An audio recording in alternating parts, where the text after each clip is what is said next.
Hey, Kelsey. I heard you bought a new house. Apparently it's detached, too. Get you, Missy. Hi, Sally. It's been a while. That's right. It is detached, but it's nothing too fancy, really. It's not like it's new or anything. I heard it's huge, though. I'm so pleased for you. Sounds to me like you're all set to live the good life. I'm actually a little jealous. Not at all. It was old and run down, so we got it way cheaper than the market price. It might look okay from the outside, but believe me, we had our work cut out with the renovations and repairs. I wouldn't go as far as calling it huge, though it is a lot more spacious than the old one. You know how much bigger they build them in the countryside? But you renovated it, right? I bet it looks like a palace now. Renovating your own house seems to be all the rage lately. Just the other week, I heard about my friend's friend reforming his whole house. I've seen TV shows about it too. Just yesterday afternoon, I was watching one called Peeps Designs. Everyone's doing it. Well, I guess you're not wrong. You do hear about it a lot now. Anyway, enough beating around the bush. Are you gonna tell me or what? When's the big day? When are you moving in? When? Next month. That's really soon. I wish you'd have told me earlier. I am your mother-in-law, you know. I did plan on telling you sooner. I've just been busy with all sorts of things, that's all. Sorry I kept you out of the loop all this time. That lazy son of mine almost never gets in touch with me, you know. I get the feeling that if I didn't text and call him, we'd never speak. I sometimes wonder if he still holds what happened between us in the past against me. Do you by any chance mean that time you and his dad stole the money from his scholarship when he was in college? Oh, you know about that? Come on, dear. Stole is a bit drastic. Yeah, I know. I don't think it's drastic at all.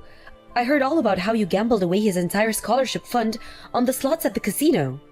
Oopsies. Weren't we just the naughtiest? Not just the casino either. My husband used his fair share on horse racing. He had to work 2 jobs while studying for a master's in biochemistry because of what you guys did. He told me it was the hardest period of his life.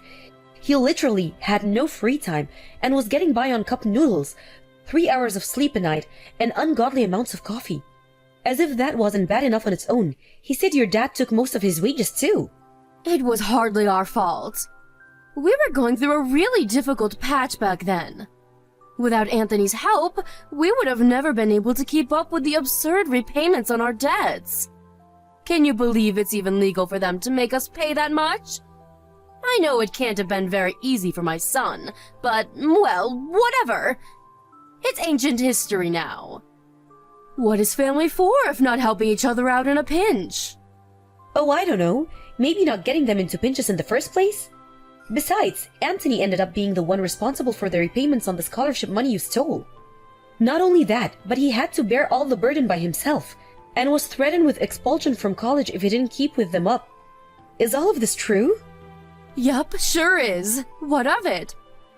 Are you surprised? It was his scholarship. Obviously, he was gonna be the one who paid it back. And of course, there would be consequences if he didn't. Besides, it's not like we spent all of it. He had plenty left to use as he saw fit.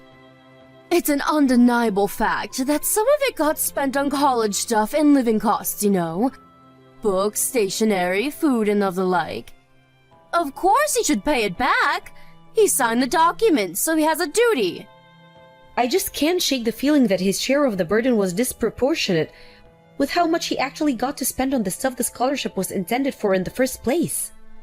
What exactly is the problem here? It all worked out in the end. He's working for a major global company now, right?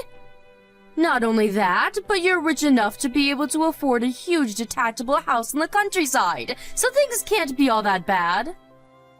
A few measly repayments on his scholarship are hardly gonna break the bank. This is hardly as dramatic as you're making it out to be. Most importantly, he agreed to do it. It's not like we did anything behind his back. I see.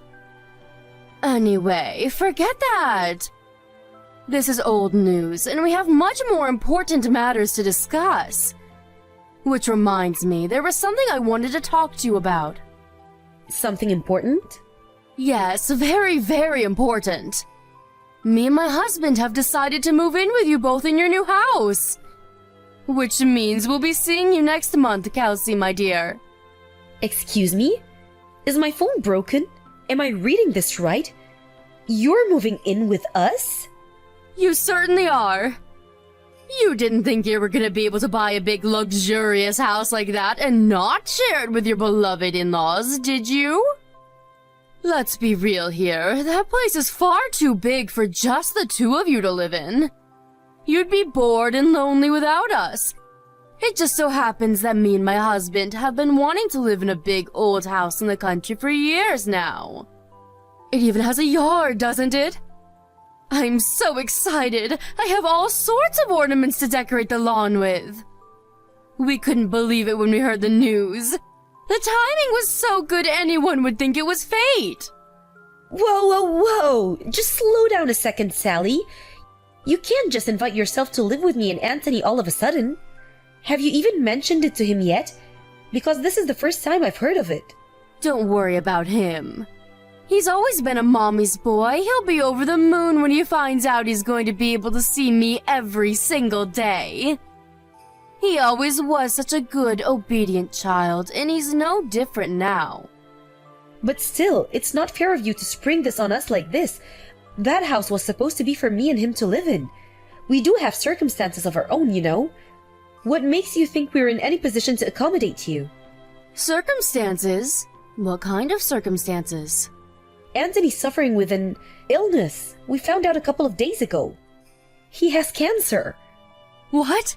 Cancer? To get hit with a bombshell like that right before moving into our new place. We haven't come to terms with it yet, and our heads are a mess. He hasn't started chemotherapy yet, but the doctors say things could get rough. We have a lot of preparing to do for the fight ahead. That's why we're simply not in any position to consider having you move in with us right now. On the contrary, all the more reason for us to move in with you. Let me help you nurse him back to health. This just settles it. We absolutely have to come now. It's times like this that family needs to pull together to be there for one another. No, it's fine, really. I can take care of things myself. The bottom line here is that we're in no position to take you in. Are you listening to me? It's not happening. I'm listening to you, but have you heard yourself? What you're saying is ridiculous. Why would you put all that pressure on yourself when there's someone offering to help you? Who are you, super nurse? What if you get sick too? What good is a convalescent bedridden mess to my poor son? Even if I just stick to housework, the burden on you would be a damn sight easier to deal with. Picture it, it's the ideal situation. I deal with everything around the house while you focus solely on nursing my boy back to health. Sure, it would be nice to be able to give him my undivided attention. Right? I'm glad you're coming around to my way of thinking, sweetie. I always knew you had a good head on your shoulders. Leave it to me. Let's all live together as one big happy family.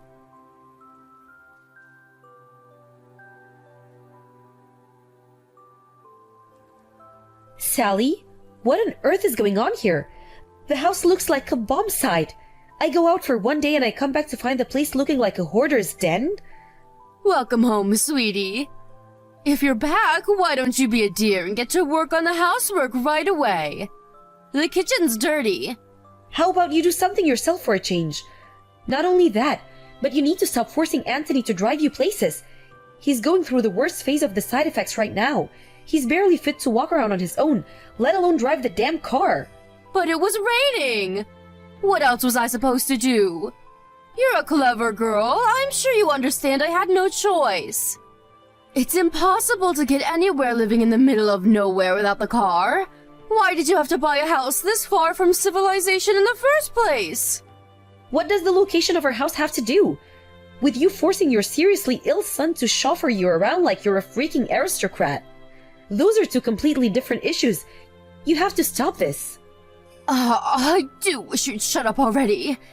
You're like a broken record. If the thought of your husband driving the car is so unconscionable to you, why don't you take me out yourself? It's easy to talk, but are you willing to put your money where your mouth is? Where exactly do you need to go so desperately? You don't even have a job. I like going into town. We live in the middle of nowhere. There are nothing but farms and mountains for as far as the eye can see. I'd go senile sitting around the house all day. The only reason I get Anthony to take me places is because you're nowhere to be seen. He could rest more if you weren't so unavailable. Why do you think I'm not available? I do have a job. You know, my husband is in no fit to work, let alone drive a car. I'm working for both of us to make up for the hit we took with him, having to take time off work. And we highly appreciate your efforts, sweetie. I assure you. That reminds me, I ran out of money again this week. Can I have another $400? Excuse me? Wow, are you saying you spent the money I gave you already? I only gave it to you 3 days ago. Oh, please, Kelsey, did you really expect that to last me more than 5 minutes? It was pocket change. I lost it all in the slots of the casino. You blew the money I gave you to get on by the slots? Oh my god, Sally, has your husband been going to the casino with you too? Who knows? He's probably walking around the streets with a can of beer in one hand and a cigarette in the other. I haven't seen him in 3 days. He's probably loitering in an alley somewhere, making people uncomfortable for all I know. I didn't want to have to say this to you, but you guys are spending too much money. I don't care if you're my in-laws. Wrong is wrong and this can't go on. We live together, for crying out loud. Would it kill you to have a little more consideration for me and your son? What's the problem? Are you saying me and my husband shouldn't have hobbies? If you're gonna be like that, I'll just ask Anthony instead. My darling boy. I know I can always count on him to look out for me. He'd go to the bank or rush out to find an ATM in a heartbeat if I asked him to. Don't you dare! He's undergoing cancer treatment, damn it! He's fast asleep and you will not bother him. Fine, you win. I'll give you more money. Excellent! I knew you'd see things my way before long. You're a smart cookie after all. Me and my husband are gonna need $400 each this time. You're asking me for $800? There's no way I can afford that. You'll have to get by on half. You greedy tightwad! Surely with the amount of hours you're working, epoxy $800 shouldn't be a big deal. I have to draw the line somewhere. You're gonna gamble us out of this house if you keep this up. What's the big deal? Just convince Anthony to retire early.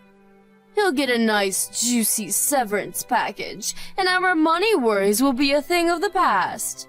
No way! Anthony loves his job. He's looking forward to going back to work. It's a huge motivating force for him. And I don't think he'd have it in him to fight this cancer with the same level of determination without it.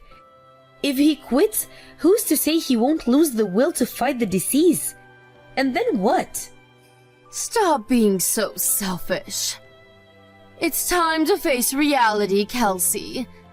My son is incapable of working as things stand, and that's not set to change anytime soon. How are new employees supposed to join the company with him clogging up the roster by being too stubborn to know when to leave? Leaving them hanging in the balance like that is unfair. It would be better for everyone if he just left. Don't even say things like that. My husband is no quitter. He isn't giving up and I won't give up on him. He will absolutely go back to work. I've never been more sure of anything in my life. Oh, to be young. One day, when you grow up, you'll realize blind faith never gets you anywhere. It's time to stop being so naive and childish and accept the harsh realities of life.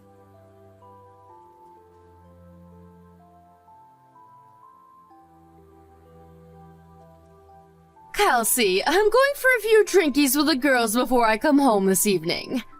I won't be needing any supper. I see. In that case, I won't be able to come and pick you up. Please make your own way back in a taxi or get a lift from a friend. Huh? Are you joking? It's your day off work today. Are you telling me you'd rather laze around on your butt eating potato chips than give your elderly mother a lift home? I'm busy. Anthony's funeral might be out of the way now, but I still have tons of stuff to take care of. Ah, yes, the funeral. I was blown away by how big the turnout was. I had no idea he was loved and respected by so many people. He was always so shy and introverted. It's hard to imagine him having that many friends. Everyone loved Anthony because of how kind he was. He was a good man who would do anything for anyone. Yes, my Anthony was 1 in a million. It's just a shame he left us so young. Right. Anyway, the funeral's over now. So we really should get around to dealing with his belongings. Most of them are going to have to go in the trash, of course. Why? What's the rush? Can't we at least wait until it doesn't all feel so raw? He's barely been in the ground 5 minutes and you're talking about tossing his things in the trash? Why wait? It's going to happen eventually, so we may as well do it now. We need to clear out the room he spent his final weeks laid up in bed in. I want to turn it into my own personal hobby parlor. We're not clearing out his things. Why not? It's not like we're gonna use them anymore. Besides, this is not your decision to make. I make the rules from now on. Me and you are strangers now, and strangers aren't welcome in my home. Wow, what's that supposed to mean? It's exactly what it sounds like. Without my son here, you're nothing more than a stranger, no different to someone I'd pass by on the street. Are you trying to kick me out of the house? Bingo! I knew you'd get it eventually. Well done, sweetie. Think about it. Me and you aren't related by blood. I tolerated you when my son was around for his sake. But there's no reason for us to carry on living together now. This house rightfully belongs to me and my husband as a memento of my son. You're trespassing, so get out. Wow, so that's what you really think of me, huh? I see. You know what? You're right. Strangers don't have any right to live in other people's house. I'll make the necessary moving preparations immediately. You always did have a knack for understanding things quickly. Thank you, honey. I'm so pleased you didn't make this any harder than it needs to be. Make it quick. Understood. I agree. The quicker we get this over with, the better. Okay, that settles in. I want you and your husband out of this house by tomorrow. Excuse me? Me and my husband leave? What are you talking about? You know, dear, anyone would think you're trying to get rid of us. The only one leaving this house is you. That's where you're wrong. You and your husband are the ones who'll be leaving. I've never heard anything more preposterous in my life. Are you trying to make me die of laughter? My son bought this house. It's only natural that it goes to his parents. Are you just trying to get a rise out of me? Or do you actually believe that? I was Anthony's wife, which means I'm first in line to inherit his assets. I'm the owner of this house. I want you to know that I had no intention of doing this before you tried booting me out. But you forced my hand. I want you and your husband gone by tomorrow evening, and that's final. How could you? My son would be turning in his grave if he could hear you right now. He'd never allow this. He's the one who let us live here in the first place. Well, Anthony's gone, which means I no longer have to tolerate your selfish shenanigans or walk on eggshells around you for fear of causing a big row. From now on, when it comes to anything to do with this house, my word is law, and you will do what I say. Why, you impertinent little upstart. You think you have the right to tell me what to do? I'm your mother-in-law. Show some respect. If you get cocky with me, it'll be the last thing you do. I promise you that, little girl. You might not have realized this before because of how much I was holding back for Anthony's sake, but me and him are completely different. I have no intention of blindly obeying the irrational commands of a selfish, domineering control freak with delusions of grandeur. You have no authority over me, Sally. But you did everything I told you up until now! Why are you giving me all this attitude all of a sudden? Like I said, the only reason I was so obedient all this time was for my husband's sake. He was in a bad enough way as it was with the cancer and the chemotherapy. The last thing he needed was me and you at each other's throats all the time. He was bedridden for crying out loud. Think about that. How would you feel if you were gravely ill and surrounded by an atmosphere of conflict and hatred 24/7? I wasn't obeying you. I was merely tolerating you. Does that mean it's okay to disrespect his wishes now just because he's gone? I'm not disrespecting anything. The last thing Anthony would want is for me to be unhappy. And that's one thing that's guaranteed as long as you're around. Get out of this house as soon as possible. I'm prepared to take legal measures if you refuse. Legal measures? Don't be so dramatic, dear. If there's any doubt in your mind as to whom the rightful owner of this house is, then I'm willing to take the necessary steps to prove it to you once and for all. If there's a brain somewhere in that head of yours, you'll realize you don't have a leg to stand on and disappear from my life forever. Come on, Kelsey. This is going too far and you know it. The idea of lawyers and judges is so unpleasant to you that I suggest you get out of this house because I'm 100% serious. We can do this the easy way or the hard way. Just know that one of them involves you going to court. Both scenarios involve you and your husband getting out of this house, so you may as well make it quick. Ugh, fine. Look, if you do insist on kicking us out, can you at least give us more time? Tomorrow is too soon. It's just too soon. We need more time to get our things together and find somewhere else to go. Surely you're not evil enough to force your elderly in-laws to live on the streets. Try me. Who knows? Maybe I really am that evil. Look, Kelsey, I understand you're stressed, and based on what you said, I get the feeling that over a year's worth of stress, upset, and dissatisfaction are coming to the surface in one big violent eruption right now. I get it, I do! But if we have to leave, we need to make some preparations first. Please, can we have a little more time? This is probably just a ploy. You think if you can drag out your stay a little longer, I'll calm down and change my mind, don't you? I'm beyond sick and tired of your lies. I was opposed to you moving in with us in the first place, but you sweet-talked me by promising to help with housework and looking after Anthony. That help never materialized, did it? To the contrary, you used the two of us as your personal slaves, butlers, and chauffeurs, paying no mind whatsoever to the fact that your own son was terminally ill. To think you actually forced your son, who was barely capable of walking, to drive you to your friend's house so you could eat cakes and drink coffee with your friends 3 times in the same week? First things first, the only reason I couldn't help with looking after Anthony in the housework was because I've had a bad back lately. I wanted to help you more than anything. Truly I did, but I was in so much pain. You were well enough to gamble on the slots at the casino all day. You should have been more than capable of lending us a helping hand every now and then. But no, it was nothing but excuses, excuses, and more excuses. You were the lady of the manor and we were your servants. I'm so fed up with you. Even this conversation is too much. Every message you send drains a little more of my energy. I want you out of my life. Can't you see how dramatic you're being? Can we at least have more time? Please, let's just put the brakes on all of this for a little while longer. I'm begging you. There will be no deferments. I've been deferring the whole time we lived together. I'm done putting up with your crap.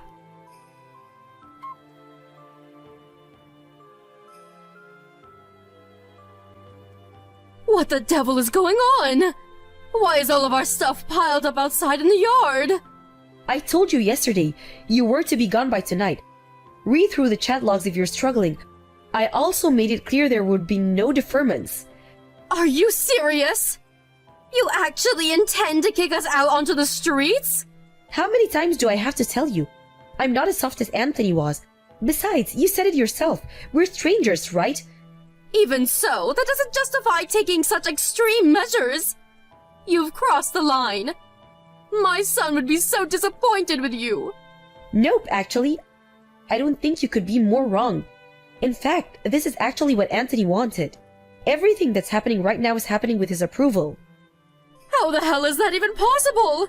My son is dead. He told me before he passed, of course.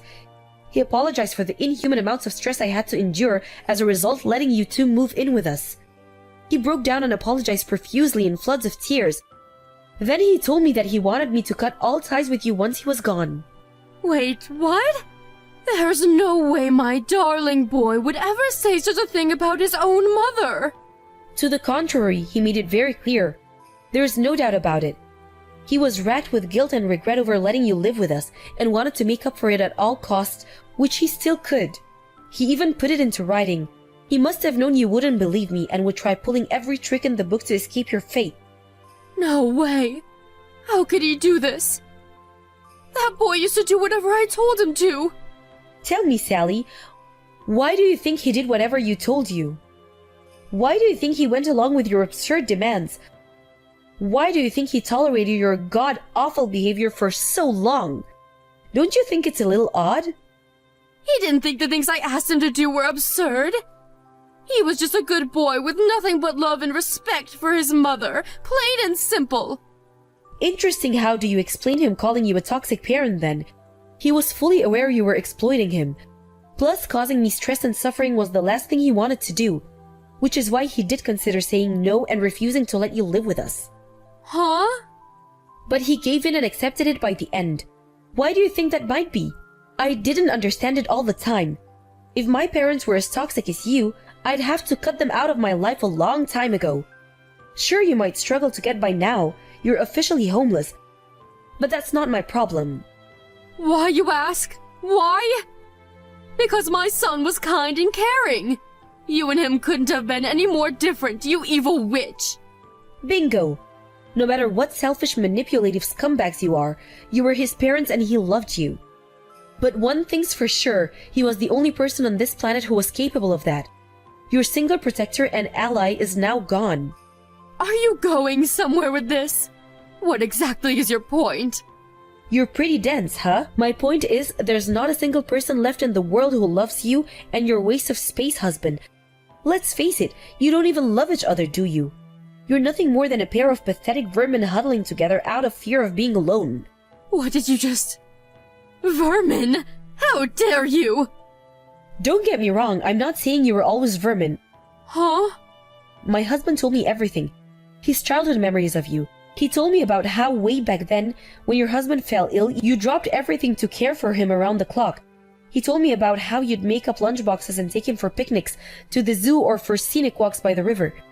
You took him anywhere and everywhere, and you stopped at nothing to make him happy, in spite of the illness.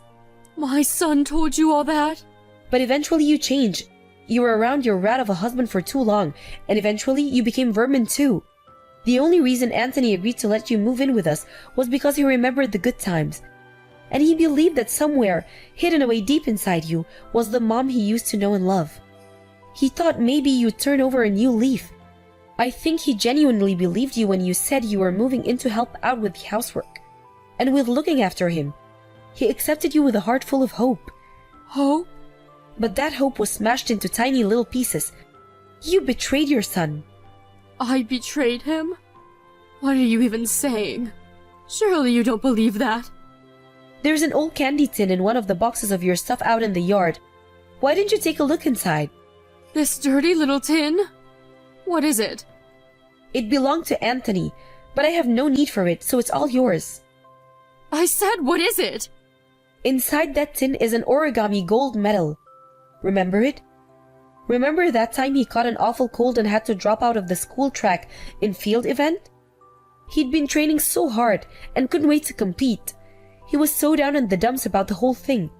So you made him that origami gold medal to make him feel better. Huh? This is that thing I made 30 years ago? He kept this the whole time? That medal meant the world to him because it reminded him of his precious childhood memories with you. He loved you. No matter how much you exploited and manipulated him, no matter how many good times you betrayed him. Oh my god. I had no idea he felt that way. It's too late to regret what you did now. Anthony's gone, and he's never coming back. What else did he tell you? He told you all about his childhood memories, right? There must have been more. Tell me. Oh, you're suddenly interested in your son now? I'm afraid I'm gonna have to say no. This has nothing to do with me. Please, I'll apologize for everything if you tell me. I'm begging you. The time of apologies has passed. There's no going back now. Anthony's gone. I hope you regret this. I hope the pain is unbearable, and I hope it tears away at your heart until the day you die. Now let me remind you one last time. This house is mine, because I was the only one who gave your son the love he deserved.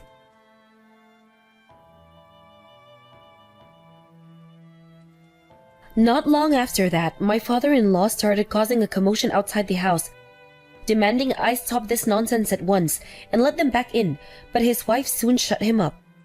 I can only think that what I said to her actually penetrated that big frosty wall around her heart. My mother-in-law, clutching that dirty old candy tin into her chest as if it was more important than life itself, took her husband and disappeared. I haven't heard from either of them ever since, and I heard through the grapevine that they ended up divorcing. It's been 2 years since I lost my husband now. I ran into his mom one time when I was laying some fresh flowers at his grave. As soon as she noticed me, she hung her head deep in shame and walked away, seeming to have none of the vigor or energy she was once so well known for. Something tells me she actually reflected on what she said, and used the whole tragedy as an opportunity to become a better human being. They do say every cloud has a silver lining. It's just a tragedy that the cost was so high. As for me, I'm still living in that same big old house in the country, surrounded by my cats and dogs, who I love and adore. We went through so much in this house, happiness and sadness, joy and misery, harmony and conflict. But strangely, the only things I remember vividly are the happy times me and Anthony shared together. That's why it'll always be an important place to me, and I intend to cherish and take good care of it for as long as I live.